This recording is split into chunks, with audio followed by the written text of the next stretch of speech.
प्राचीन काल में जब भगवान विष्णु ने दुष्टों को मारने और देश में धर्म की स्थापना के लिए श्री कृष्ण का अवतार लिया था, यह पौराणिक कथा उसी समय की है।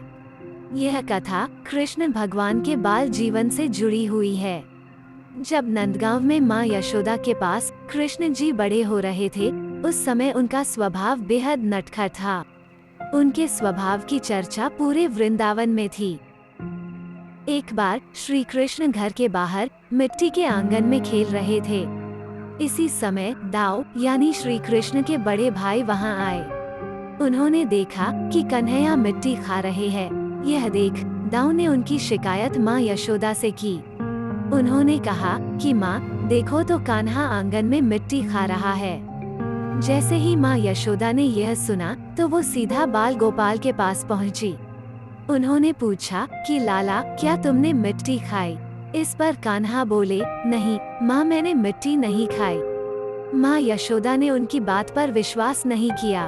उन्होंने कहा, कान्हा, जरा मुंह खोलकर तो दिखाओ कि तुमने मिट्टी खाई है या नहीं। यह सुनकर माँ यशोदा को कान्हा ने मुंह खोलकर दिखाया। जैसे ही उन्होंने मुंह खोला तो माँ यशोदा अचंभित रह गईं। माँ को उनके मुंह में मिट्टी तो नजर नहीं आई, लेकिन पूरा ब्रह्मांड जरूर नजर आ रहा था। माँ यशोदा को अपनी आंखों पर विश्वास ही नहीं हुआ।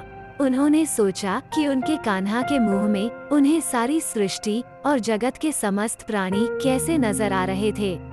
वो ज्यादा देर तक यह देख नहीं पाई और बेहोश हो गई।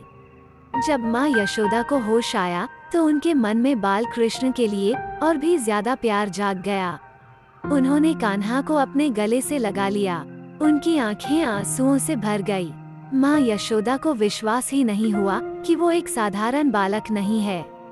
वो स्वयं सृष्टि के स्वामी और परमात्मा के अवतार हैं।